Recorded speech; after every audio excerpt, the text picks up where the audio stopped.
episode 3. Point 23.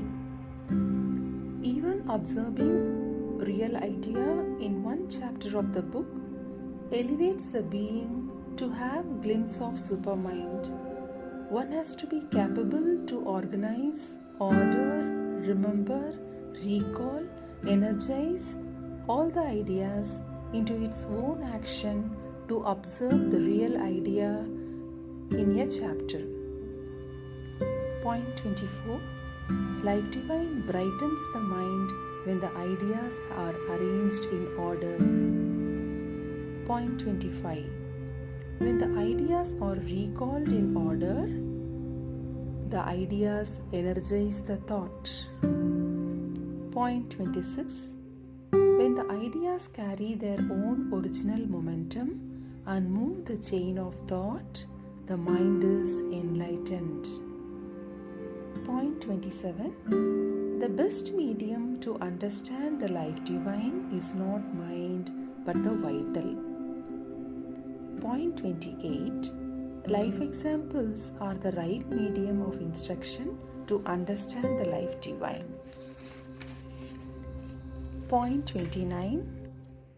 Point 29.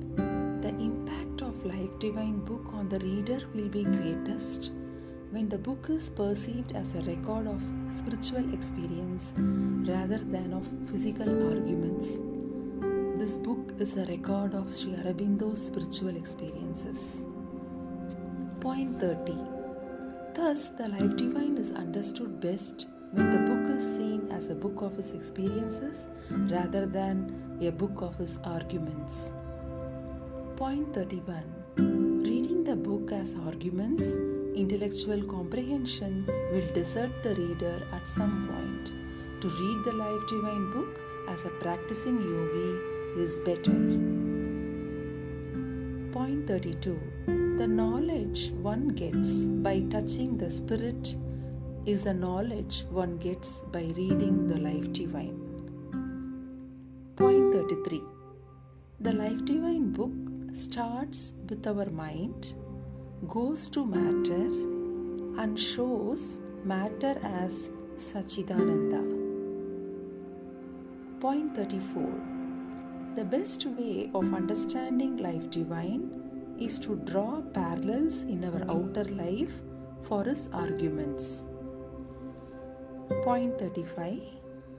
The principles laid out in Life Divine is best understood by our life examples. Point 36. Life Divine gives the reader knowledge of the divine values.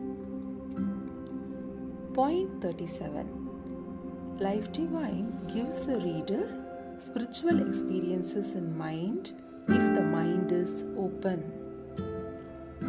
Point 38.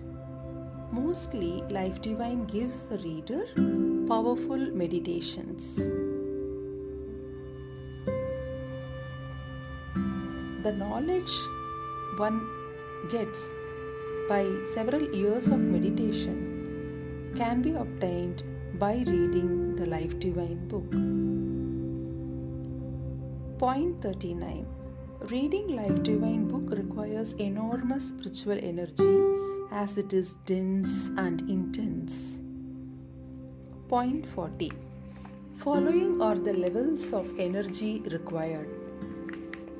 Energy for inclination to read, capacity to study, aspiration to observe the ideas. One is lucky if one has all the levels of energy.